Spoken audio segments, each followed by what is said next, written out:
বাহিরে কিন্তু এরকম ঝুম বৃষ্টি হচ্ছে আর বৃষ্টির ভিতরে আমার খেতে ইচ্ছে করতেছে চানাচুর মাখা, তাও আবার মামাদের স্টাইলে।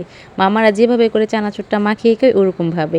তাই হচ্ছে বানিয়ে নিয়েছিলাম বৃষ্টির ভিতরে চানাচুর মাখা, খেতে কিন্তু অসম্ভব মজা ছিল এই চানাচুরটা। চানাচুর মাখা বানানোর জন্য আমি একটা বাটিতে কিছুটা পরিমাণে লেবু কুচি দিয়ে দিলাম, কয়েক পিসের মতো কাঁচামরিচ কুচি করে নিয়েছি, এরপরে দিয়ে দিলাম হচ্ছে পেঁয়াজ কুচি, এরপর হচ্ছে দিয়ে দিচ্ছি টমেটো কুচি। বেশি করে টমেটো কুচিটা আমি দিয়ে দিচ্ছি, আপনারা আপনাদের পরিমাণ মতো দিয়ে দিবেন। এরপর দিয়ে দিলাম ধনিয়া পাতা কুচি, এরপর দিয়ে দিচ্ছি অল্প পরিমাণে লবণ। এরপর হচ্ছে এখানে দিয়ে দিব কিছুটা পরিমাণে সরিষার তেল, আর সরিষার তেল না দিলে কিন্তু চানাচুর মাখাটা একদমই অসম্পূর্ণ থেকে যাবে। এরপর হচ্ছে চামচ দিয়ে ভালোভাবে নেড়েচেড়ে মেখে নিতে হবে। এইটা কিন্তু হাত দিয়ে ডলাডলি করা যাবে না, তাহলে কিন্তু এই চানাচুর মাখার টেস্টটা একদমই নষ্ট হয়ে যাবে। মামা হচ্ছে আমার ছেলের স্কুলের সামনে এভাবে করে বানিয়ে দেয়, আমরা হচ্ছে প্রায় সময় কিনে খাই।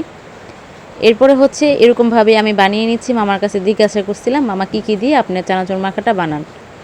সেমভাবেই কিন্তু আমি বানিয়ে নিচ্ছি, সম্পূর্ণ মাখানো হয়ে গেছে।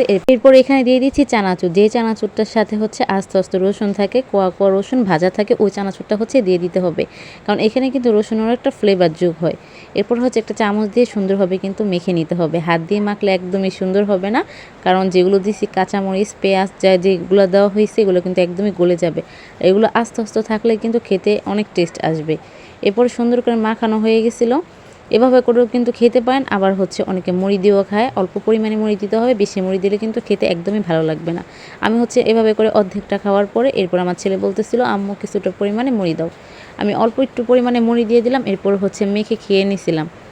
এত স্বাদ লাগছে, মামা যে বানাইছিল ও সেম ওরকমভাবেই হয়েছে, আর খেতে কিন্তু আমার কাছে খুবই ভালো লাগছিল। আপনারা চাইলে কিন্তু এই বৃষ্টি বাদলের ভিতরে আপনারাও বানিয়ে খেতে পারেন এরকম চানাচুর মাখা, খেতে কিন্তু অসম্ভব মজার, চাইলে বানিয়ে খেতে পারেন।